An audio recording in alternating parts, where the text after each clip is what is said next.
Hi, welcome to my channel. I'm Kali with Kclifeadventures.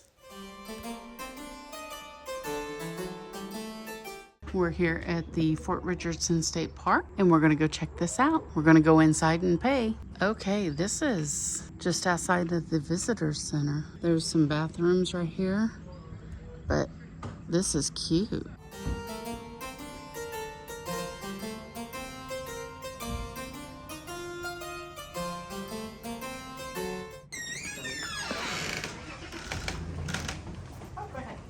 Hello, good. How are you?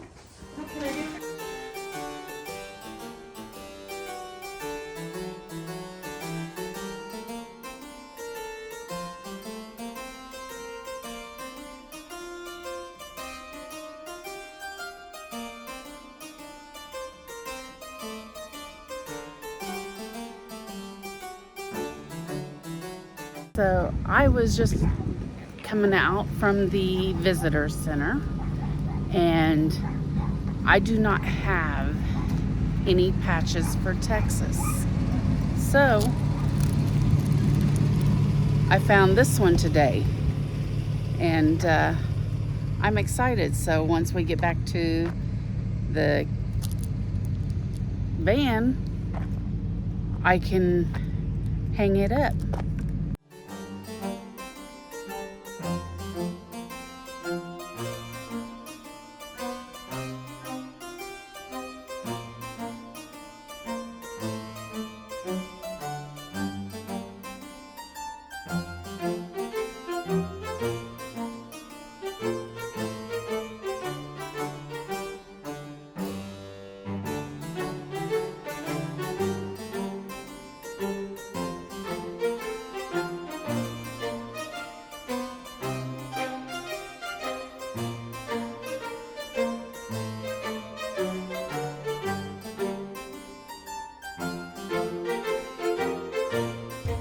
Hi everyone. Today we are at the Fort Richardson State Park and we're going to go and check this out. So far all we've done is gone into the ranger station here and checked out just what's around here, and it is beautiful already. Thanks for coming along with us. I hope you enjoy it as much as I'm sure we will.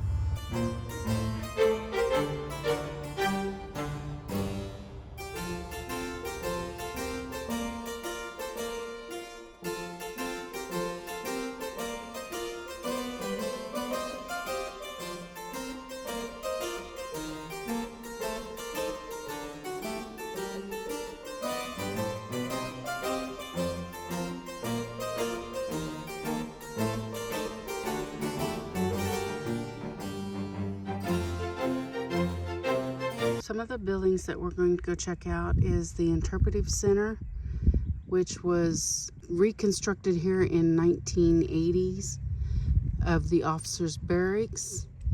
And then we're going to the morgue death house where it was completed in the 1875, and that's where the soldiers' bodies were prepared for burial. There are the guardhouse remains. There's the magazine building. There's the officers' quarters. There's the Trestle bridge. There's several things here that we're going to go check out. So we're fixing to come up here. This is, I'm not sure which house this is, but it's quite nice. So this building here is actually the hospital. It was used during World War II. This building here was the hospital, and it was used for the soldiers, and two of the main reasons they would be here is they would either have diarrhea or malaria, and both of those reasons are not reasons that you'd want to be in this building. This building was also used in World War II for the 2nd Battalion, 131st Field Artillery Regiment, the 36th Infantry Division Battery F. The Japanese military also captured the battalion in February of 1942, and they were in horrifying conditions for 3 years until the end of the war. But nobody knew because they didn't know what had happened to their friends and family. Now we're going to go into the hospital itself. As you can see, it's a limestone building or sandstone.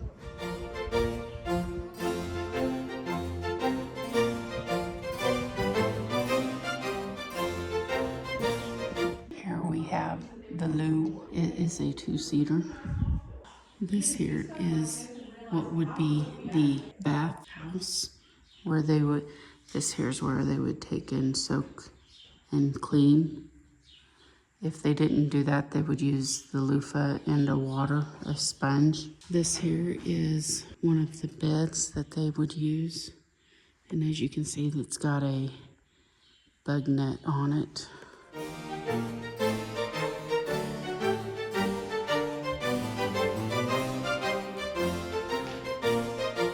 And as you can see, these beds are not the greatest.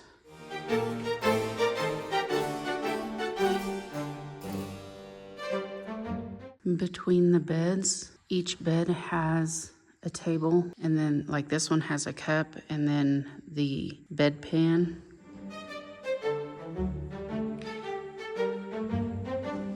They all have a wire hoop here. And then as you can see on this one, it has the bug net on it because the mosquitoes were quite bad. This here is the only heating source for the hospital, and it's in the middle of the room here. It is piped up and through the wall to go into the other rooms, and that is how they helped heat the place.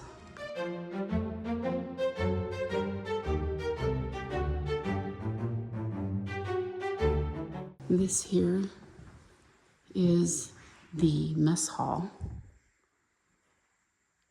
And it looks like dinner has been sitting on the table for quite a very long time.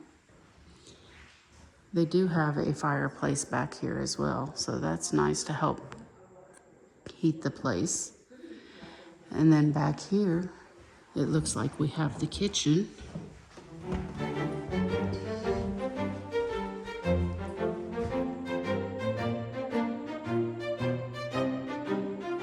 This cast iron stove is how they would cook all the meals, and having to keep it regulated with wood. And then here's some of your pantry ready to serve food. But they had nice big open windows so that you could see out of them. Here is part of the hospital room. This would be the doctor's office. You can see they've got a splint there on the table, and they also, in the cabinet, they have everything that you would need to log all the medicines and stuff. Here is the table that has where the doctor would log everything, has some of the medicines and whatnot in there, as well as over here on the shelves. So this here would be what the doctors would use to do their dictating and sending information. Not only that, but they have their books and some specimens here that they have put in to preserve. Now coming into this room is more of the history about the lost battalion that was captured by the Japanese in March 8th of 1942. And then here's the uniforms that they would also use. This here is about the tedious life of a frontier soldier. Constantly the bugle sounds at 6 a.m. every morning in the middle of nowhere. This is part of the Buffalo Soldiers Heritage Outreach Program.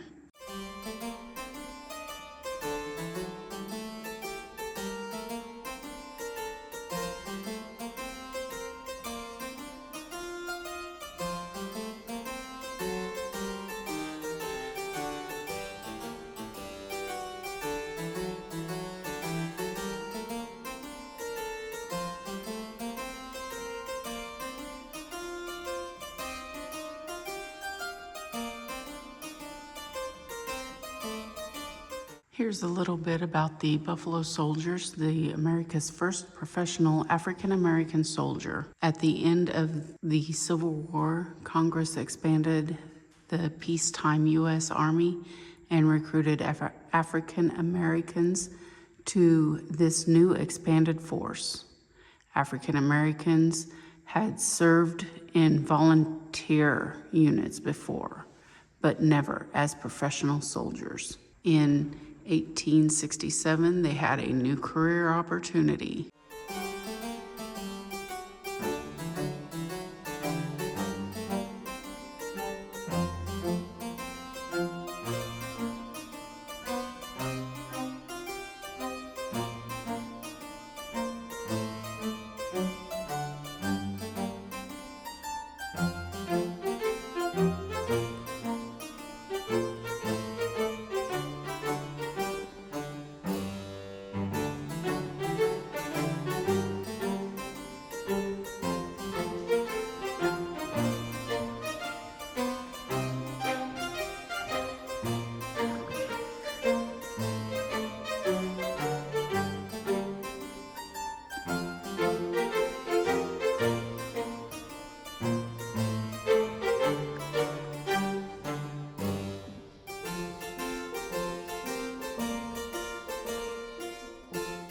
Here we have some of the tools that they would have used.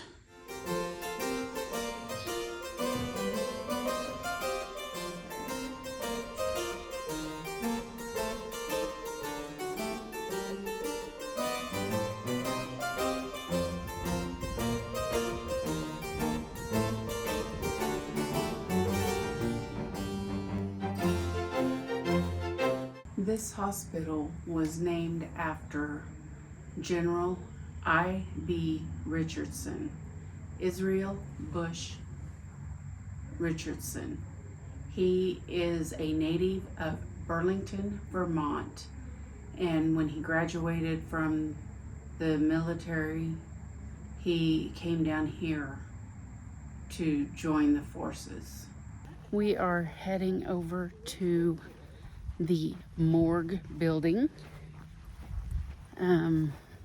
Yeah, I hope they don't leave me there. Yeah, because that's not a building I really want to be in right now. Now this building, this part of the building right here was the kitchen. And this is the morgue right here. Oh, the morgue. Sometimes patients didn't make it out of the hospital. The fort needed a place to keep the bodies of the unfortunate until they could be buried.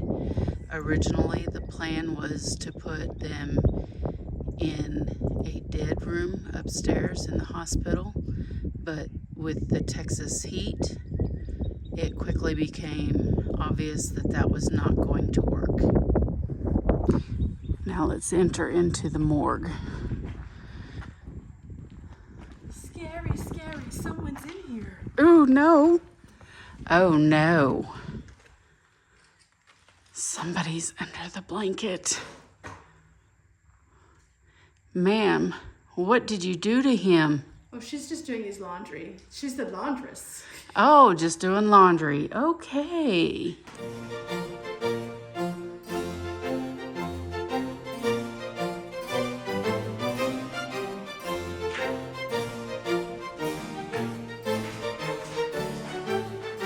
The laundress, beginning in the early war of every army, had at least one laundress for 20 men, and these are the tools that she would use. Hello, ma'am. This here is the coffin that they would eventually put them in. So we're going to move on from the morgue because that's, you know, that's a sad place to be. And I would hate to have been the laundress that had to clean all the linens for 20 men. Talk about stinky. Yeah, that's not a job I would like. We are fixing to check out the barracks of the soldiers. see how they lived when they were alive and not in the hospital or the morgue.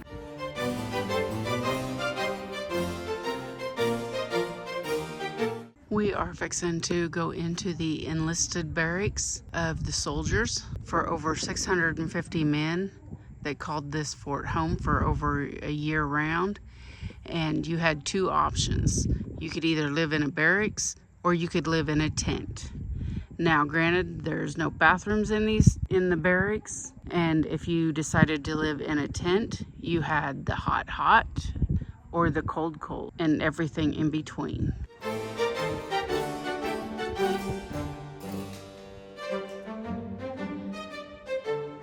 Now, these men lived quite close quarters, but they did have fairly large beds, considering.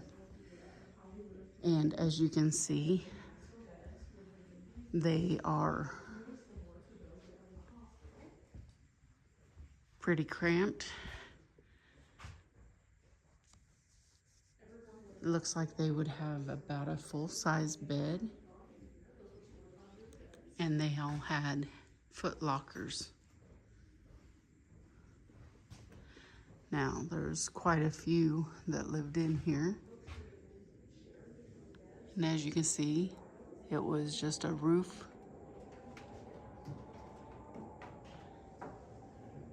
And as you can hear, if the wind was blowing or snowing, you heard it. Now, down on this end of the building, these officers did not have to share their beds with another. But as you can see, they might not have been quite as comfortable either. But each soldier had a place for their rifles to keep them safe. As you can see here, the walls are made out of logs from surrounding trees and stuff. And then they have a kind of like a cement mortar put in between to hold them together. And as the time goes on, that mortar has moved and the wood has dried out, so there's becoming cracks in the walls, so you hear and feel all of the weather. Now, as you see here in the officers' end, they have a shelf that they would hang their coats on, and they'd have some candles up here on the shelf as well as having their own trunk. We are on our way over to look at the Trestle Bridge that was placed here after the war. There is a lot more to this fort than what we're going to be able to check out today. It's a beautiful day, and unfortunately, looking at war is not always a fun thing, but it is part of history. So that's why we need to preserve it, because the next generation may not know what it is that went on here, and how these men died to serve our country.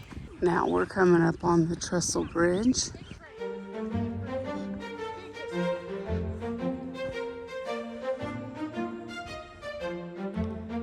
It's quite a large trestle bridge for the trains.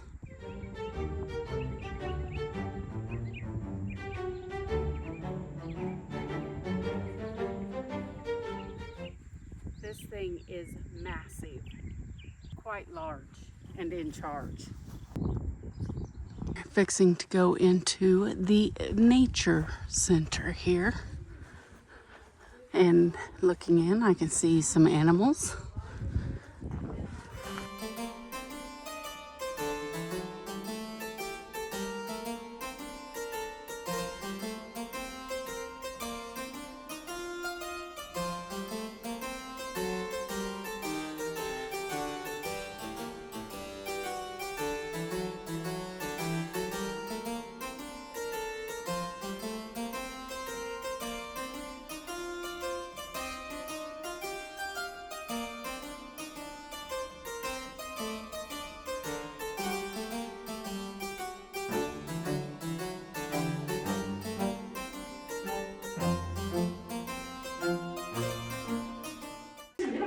Yeah, that's little compared to what we saw. Here's some different things that you're gonna find in this area. Here's some of the pelts. Ooh, soft.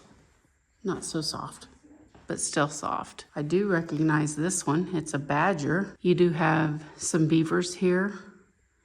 Of course, your deer. And you have some bobcats. These two are way, way little compared to the ones we saw at our campsite. And they do have a buffalo here too. Here is a poster of some of the venomous snakes of Texas. They have scat from different animals. There's a nice owl. And down here, this is the Texas long-nosed snake.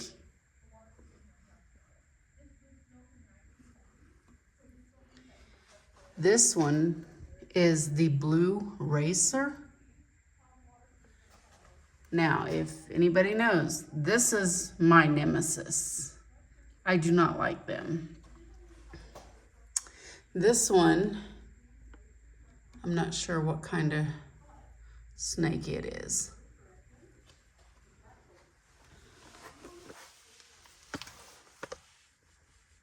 But the way they have preserved these is actually kind of cool.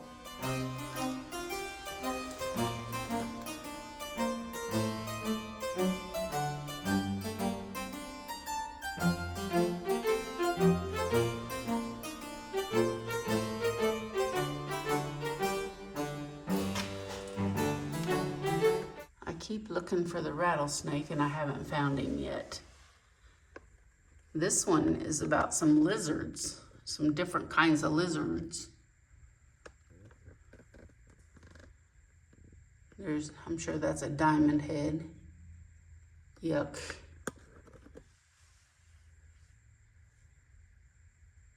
Now let's go catch up with Bunny, or she's just waiting on us.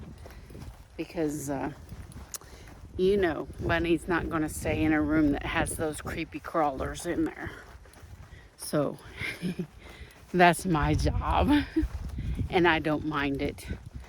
As long as I know they're there, they don't bother me. We are here at the commander's quarters. The stately house is the only building like it. No other cottonwood framed officer's house from this period survived. It has 2 bedrooms, a kitchen, dining room, and a parlor. Upstairs, there was plenty of space for storage. The officers' building was built in 1867 of lumber cut from cottonwoods growing on a nearby river. We're sitting here in the parlor. The wife has a nice darning rocker. And we're gonna go in here to the dining area. The general that lived here obviously had a lot nicer rooms than the officers and the other soldiers. Here is the kitchen that the wife would use, or the slaves, maids, whatever you want to call them. Now in here, the general's quarters, he has plenty of room to spread out. He's got his desk here with his spittoon. He's got a nice fireplace. And here is what his uniform would look like.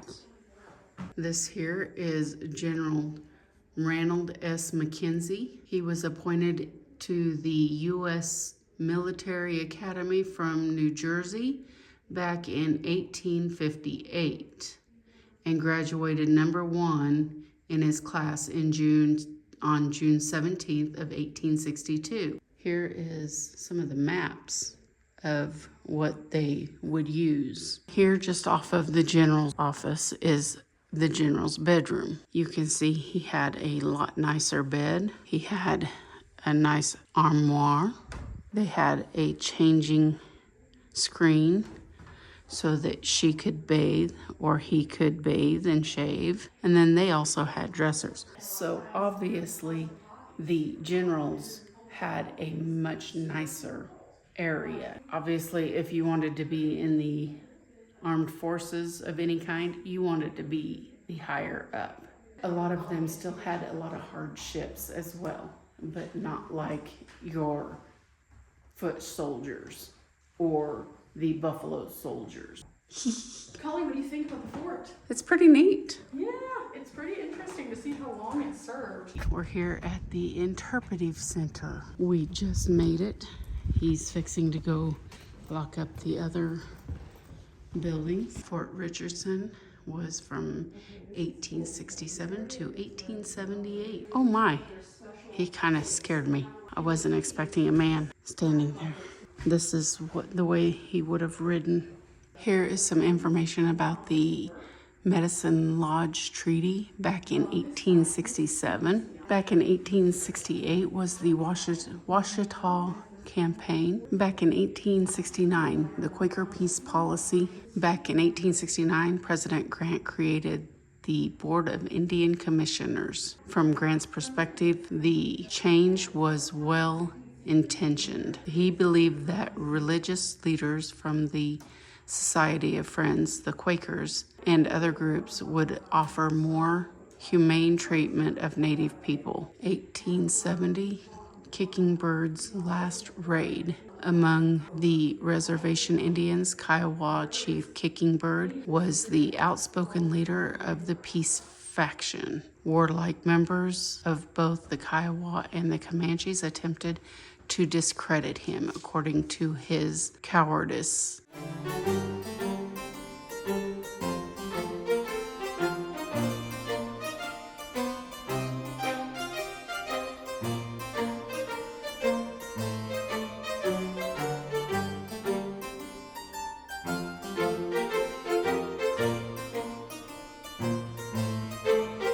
This here is some of the uniforms, the jackets, the clothes that they would wear. Now, I have totally enjoyed myself here today. This is a nice area. It's got a lot of area to walk around in, and gives you a lot of things to think about. And you know, it's just sometimes difficult because this happened so many years ago, but if it had not happened, we might not be here where we are today. Now, did some of these things that happened hurt other cultures? Yes, it did. This is history. This is what has happened. So it's one thing to go out and learn about it, you know, make your own decisions on things. But this is a beautiful fort. We're going to head down this trail and see if we can see the Rumbling Springs. We are contemplating here as to which way to go because the path is nothing but water. Super water. It has been raining a lot, but I don't think either one of us really want to get our feet I wet. didn't bring my hiking shoes. I brought my hiking shoes, but not my hiking boots. And this is deep enough where you need boots Yeah, or water shoes. this is definitely at least ankle deep. You can see right here, up in there, the water is coming down out of the limestone.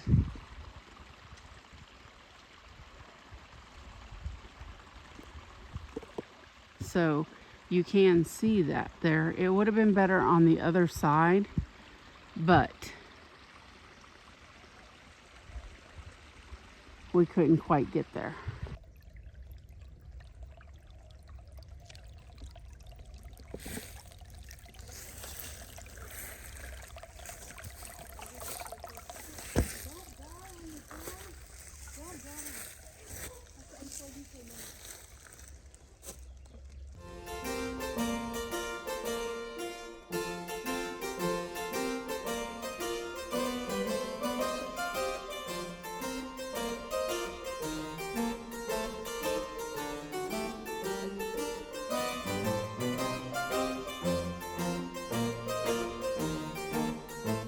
I appreciate you coming along with me exploring today. If you like this video, please give it a thumbs up, subscribe, and keep commenting so we can keep the channel growing. We appreciate you watching, and thanks for coming along with us. We'll see you on the next one. Bye.